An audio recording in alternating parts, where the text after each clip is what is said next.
অর্জুন গিয়ে জড়ায় ধরেছে, সখা আমার ভুল হয়ে গেছে, আমায় ক্ষমা করে দাও। আমি কথা দিচ্ছি ওই গোবিন্দকেই আমি আমার গুরু করব। বাবা, এখন বাবা যে বাজারে গোবিন্দ ধীবর মাছ বিক্রয় করে, এখন ওই বাজারে অর্জুন গিয়ে গোবিন্দ ধীবরের দোকানের সম্মুখপানে দাঁড়ায়েছে।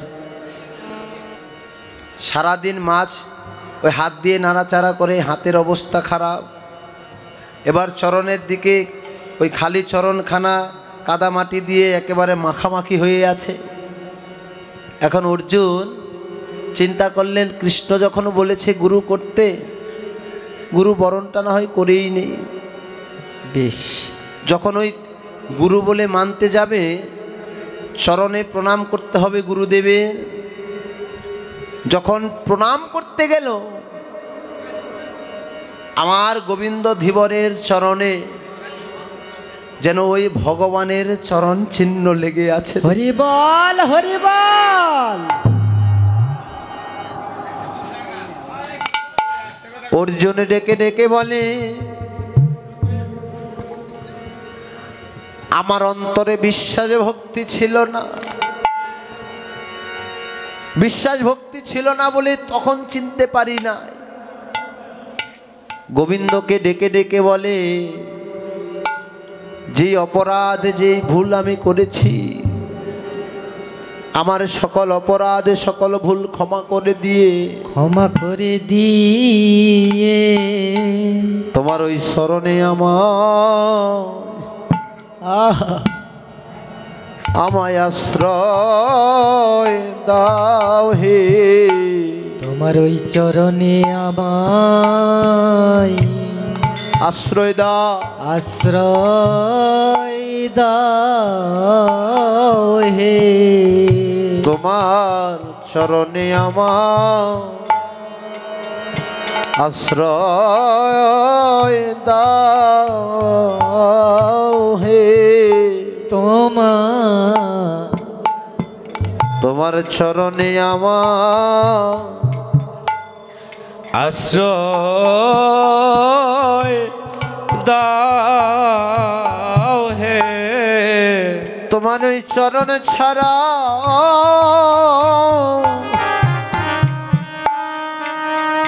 চরণ ছাড়া করে দিও না, তোমার চরণে আমার আশ্রয় দাও হে।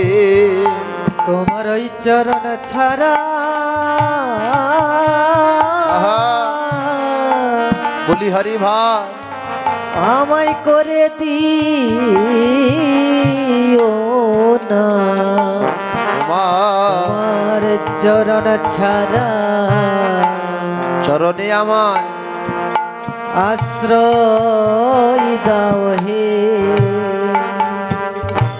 তোমার চরণে আমায় আশ্রয় দিও, যেন চরণ ছাড়া করে দিও না।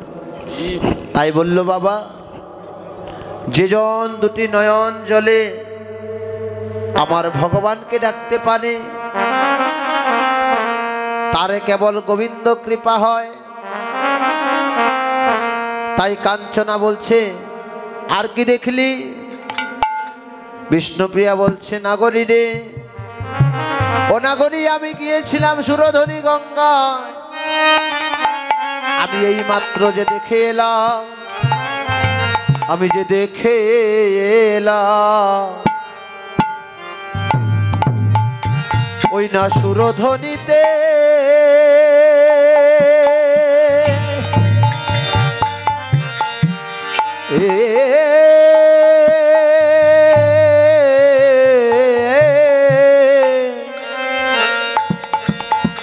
আমার লাগলো রূপে নয়নেতে, সখী রে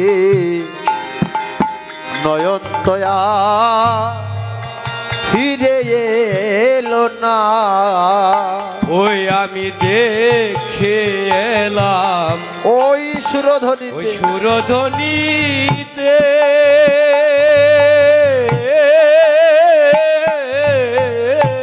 বাবা বেশ ভাই।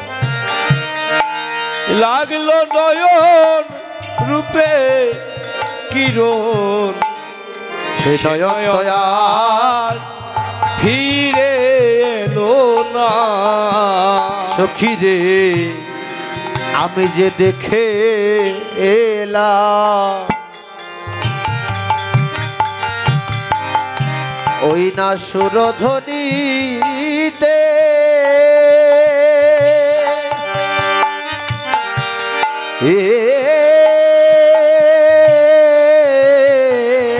সখী লাগলো গবুর রূপে নয়ন আমার, সে নয়ন তয়া ফিরে এলো না। দেখে দেখে এলাম সুরধ্বনিতে, ওই সুরধ্বনিতে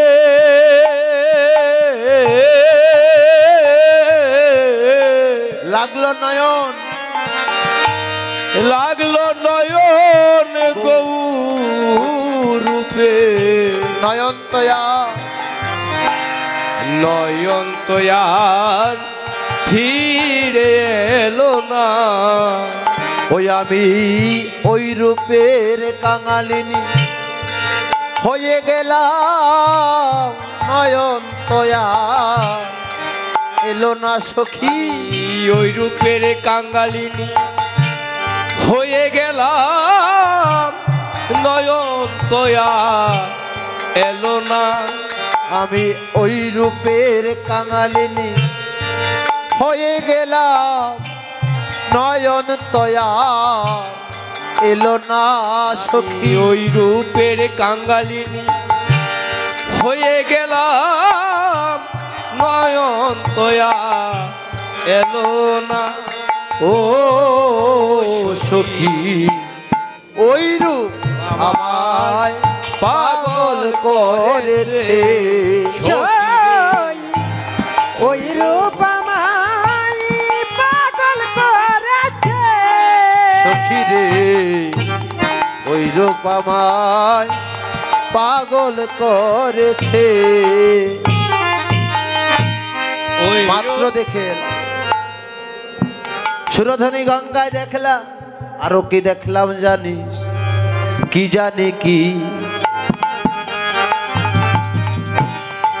আমি দেখলাম সখী রে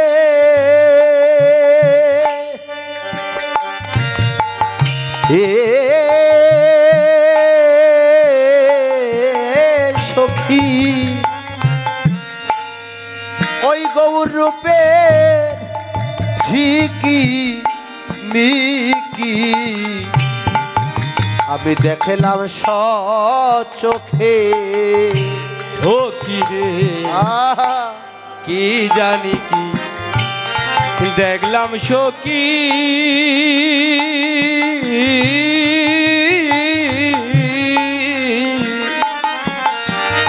ওই গৌর রূপের ঝিকি মিকি দেখলাম সচোখে। আকাশে আরে বাতাসে কাননে আরে সুভাষে আমার গৌর নাচিতেছে। ওইটাই আকাশে আর বাতাসে কাননে আর আমার গৌর নাচিতেছে। বদনে বল হরিব হরি বলে গৌর আমার নাচিতেছে। বদনে বল হরি বল হরি বলে গৌর আমার নাচিতেছে। ওই না সুরধ্বনি গঙ্গার কুলে গৌর আমার নাচিতেছে। সুরধ্বনি গঙ্গার কুলে গৌর আমার নাচিতেছে। ও সখী ওই রূপ আমার পাগল করেছে। ওই রূপমাই পাগল করেছে সখী রে। ওই রূপমাই পাগল করেছে ওই রূপ আমায় পাগল করেছে। নাগরী, আমি কি দেখলাম জানিস সুরধনী গঙ্গায়? আমি মাত্র দেখে এলাম, আমি যেন দেখলাম একটা সোনার পদ্ম ফুল। সোনার পদ্ম ফুল দেখলাম মনে হয় ওই সুরধনী গঙ্গার জলে। দেখলাম সোনার কমল,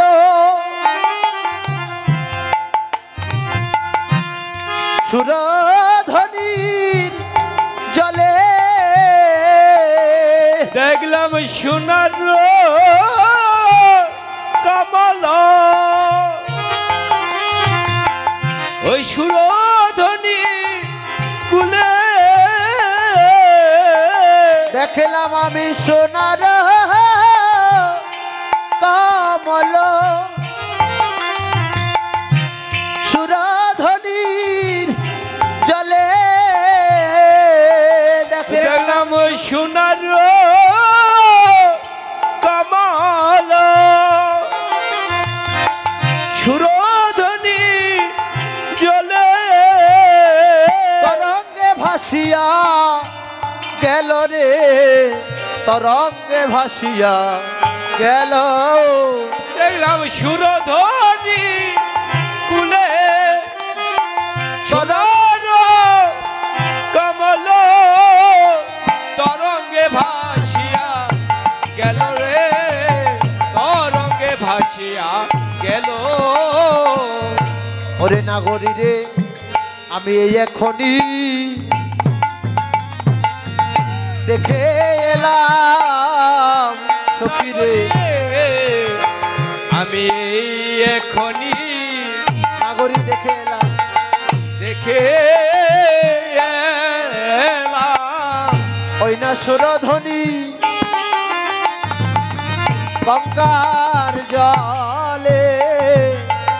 আমি যে এই এখনই দেখে এলাম ওই না সুরধনী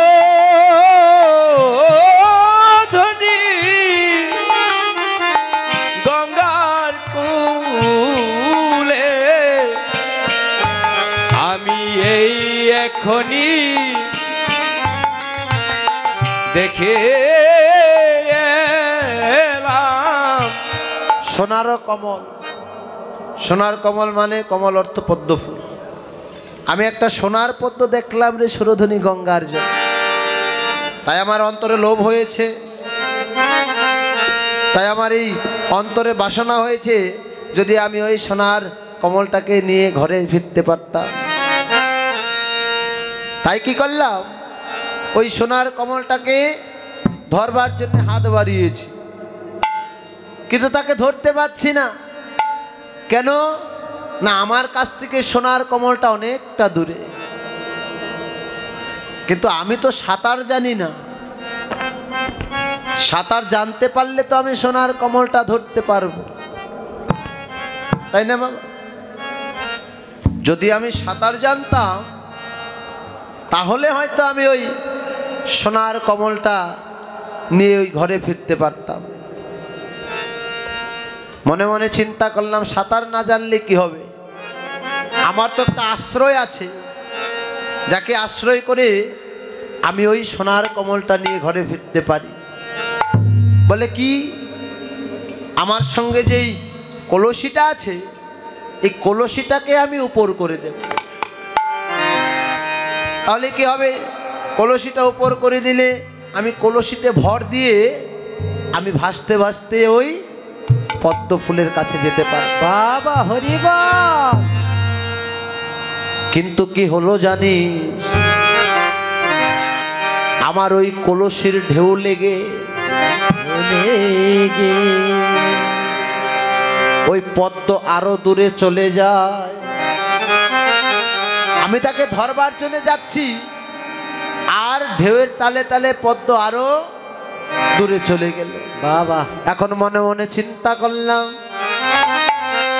আমার ওই পদ্মের দরকার নাই, কোনো প্রয়োজন নাই। আমি ঘরে ফিরে যাব, আমি ডাঙায় উঠব, কিন্তু নাগরী আমি পিছনে ফিরে তাকিয়ে দেখলাম ডাঙা থেকে অনেক দূরে চলে এসেছি রে। বাহ, এখন আমি পদ্ম তুলিতে নারী, পারে ফিরিতে নারী। আমি পদ্ম পদ্ম তুলিতে নারী, বাগান ফিরিতে নারী। আমি পদ্ম ধরিতে নারী, আর পারে ফিরিতে নারী। আমি পদ্ম ধরিতে নারী, পারে ফিরিতে নারী। পারে ফিরিতে নারী। বলে হায় হায় আমার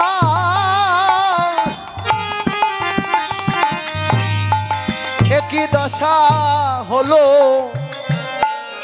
পারে আমি পদ্ম ধরিতে নারী, পারে ফিরিতে নারী। হায় হায় হায় আমার একই হলো, একই হলো, পদ্ম ধরিতে নারী, পারে ফিরিতে নারী। পারে ফিরিতে নারী। বলে হায় হায় আমার একই দশা হলো, আমি পদ্ম ধরিতে নারী, পারে ফিরিতে ও নারী। বলে হায় হায় আমার বলি হরি ভাই কি যে হলো, পদ্ম ধরিতে পদ্ম নারী, ধরিতে নারী,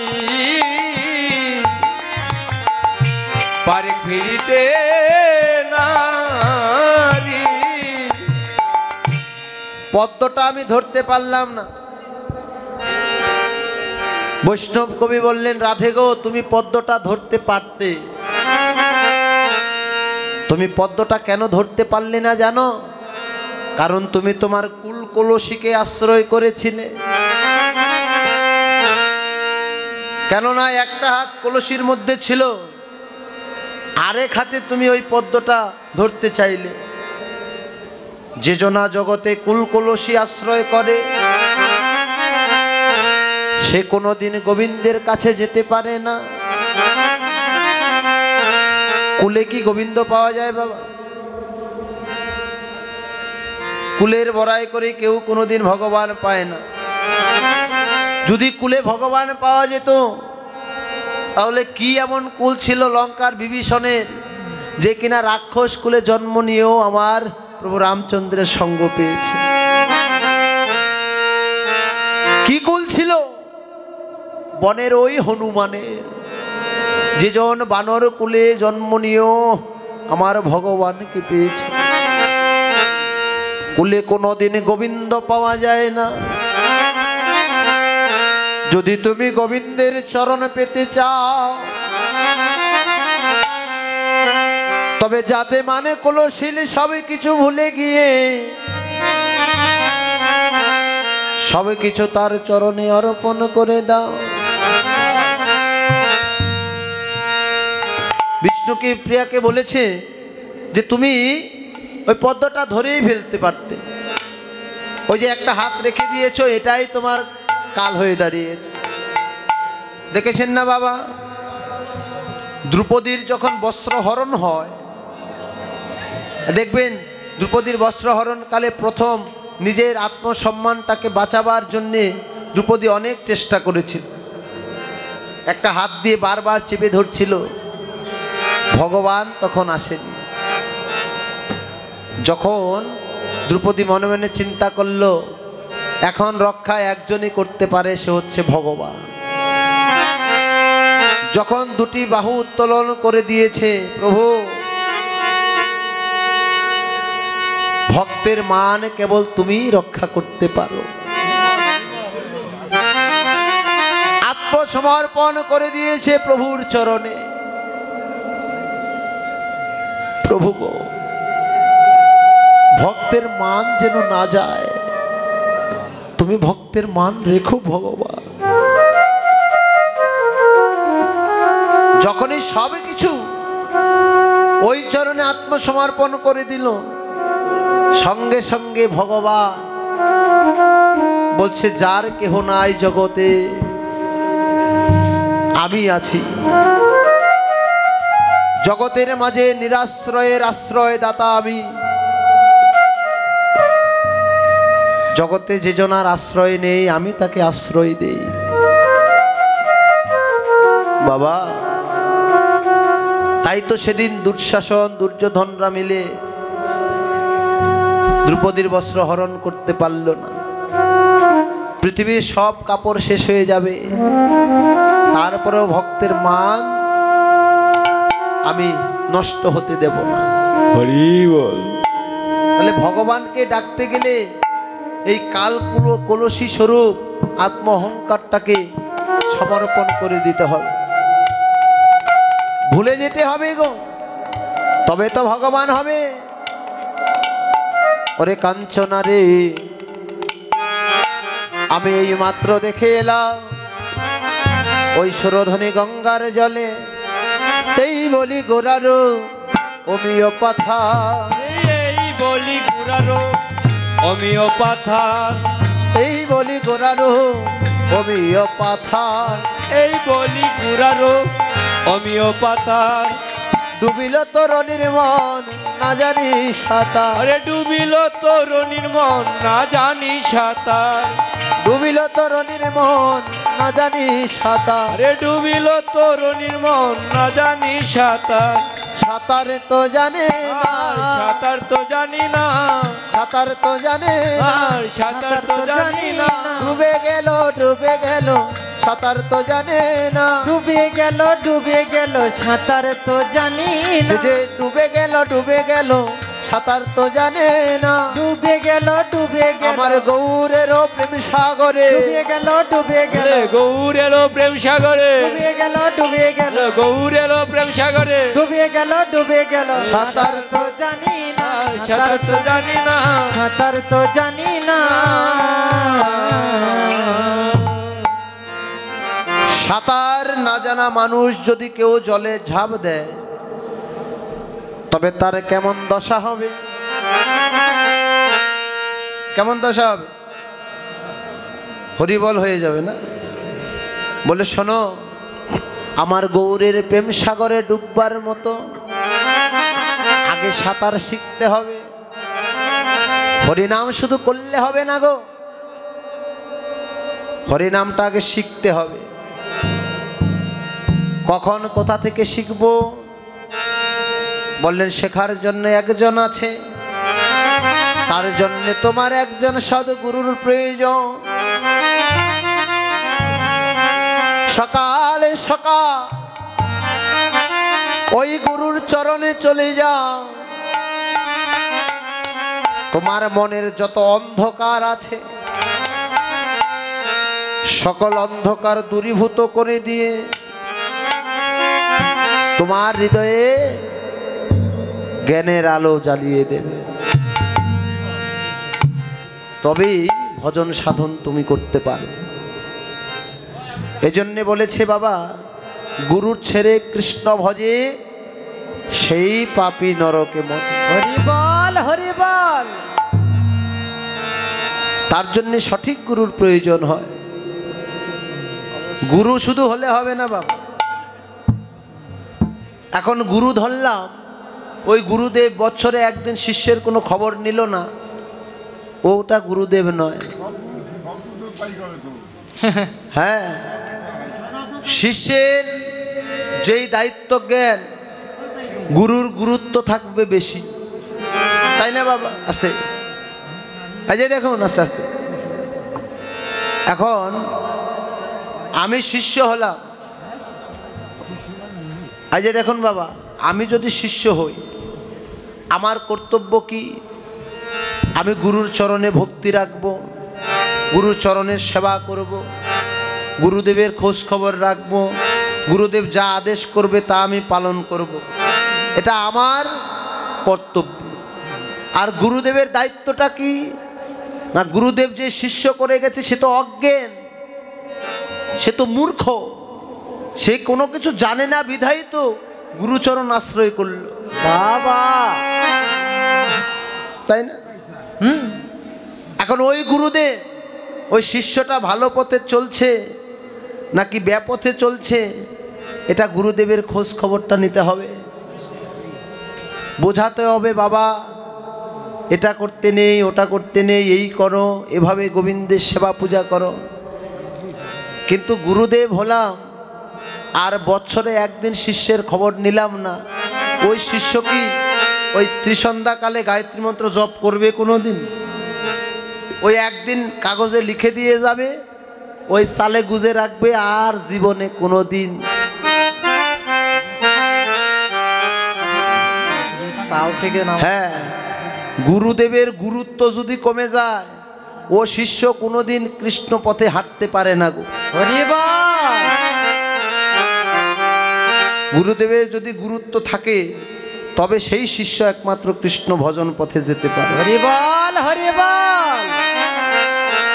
বলছে নাগরী রে, আমি মাত্র দেখে এলাম, আমার মনে হলো যেই রূপ আমি দেখেছি সুরধনী গঙ্গায়, আমার দেখে মনে হয় যেমন আকাশের চাঁদ নেমে এসেছে। আজ গগনপটে যে চাঁদ থাকে সেই চাঁদের অহংকার আছে, তার জন্যে চাঁদের কলঙ্ক আছে। চাঁদের গায়ে দেখবেন কালো কালো ছাপ দেখা যায় না, এটা হচ্ছে চাঁদের কলঙ্ক। কিন্তু আমার গৌর চাঁদে জগতে কোনো কলঙ্ক নেই। আমার যেন মনে হলো যেন অকলঙ্ক পূর্ণ চাঁদের উদয় হয়েছে নদিয়া। বাবা, আকাশে যে চাঁদের উদয় হয়,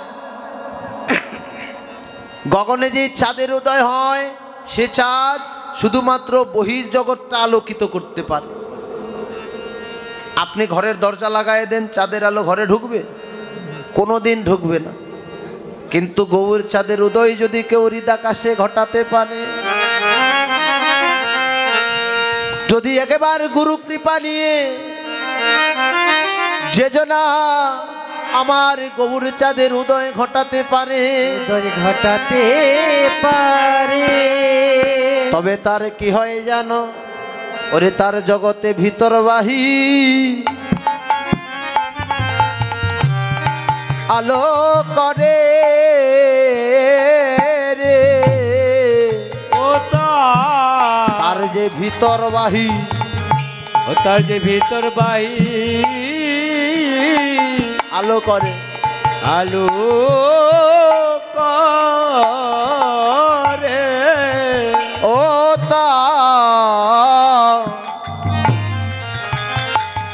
ও তার ভিতরবাহী